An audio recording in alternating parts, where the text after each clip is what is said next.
I'm the type of person who wants action. Philosophy is great, and I learned at a very young age a lot about Western thought through the study of philosophy and discussion and development. But for me, and I think for a lot of people, I think everyone does this to a certain extent. But for me, a major reason for the discussion of philosophy is so that you can understand it better and make it part of you. And so by doing that, you begin to act on that. In other words, I might have a discussion about something, and something in that discussion might strike me and change my point of view, change my world, literally from the inside out, and I will go and act in a new way because of that discussion. But that's action. And so my idea, I think, is that philosophizing only goes so far before it needs to become part of you or not, and you begin to take action and live your life a certain way. One of the things that bothers me is, atheists, we talk so much about how there is no heaven. There's no heaven in the way we think of it. There's only a heaven on earth, so we have to do things to make that happen. They talk a lot about it, but we never do anything about it, and that's really upsetting. And one of the things I like about the Brights is that there really is a movement there to try to get people to do things, to volunteer, to work with other groups, maybe even work with other religious groups toward common goals. And that's one of the things that we all need to be doing, whether you are a Bright or a humanist or an atheist or whatever one word you may identify with. And I think we need to do more of that civic action, because that really is what we should be about.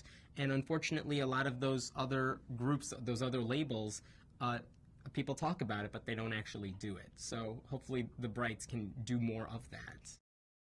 We need to start presenting ourselves as less shrill people, and people that have a very open mind, people that say live and let live. We need our representatives to be kind-hearted. We are to be appreciated as people who live in this world and are able to give back to this world in some way. And the more people that come out and are proud to say that they are a Bright, or that they are an atheist or humanist or rationalist, the more dialogue takes place, and the more people can exemplify the Bright movement by the actions that they take, serving their community.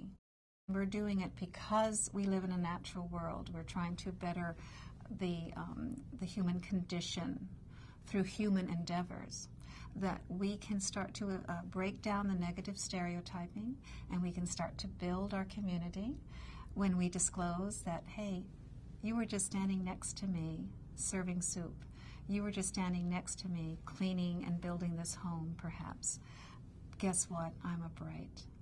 And then suddenly the barriers break down. There's acceptance, there's love, there's community.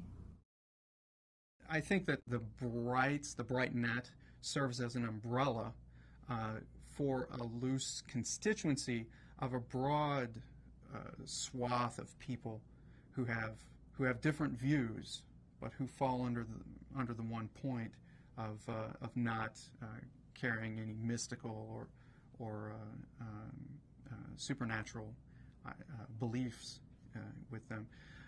But it also is an opportunity for people to step forward. I really believe that the Brights,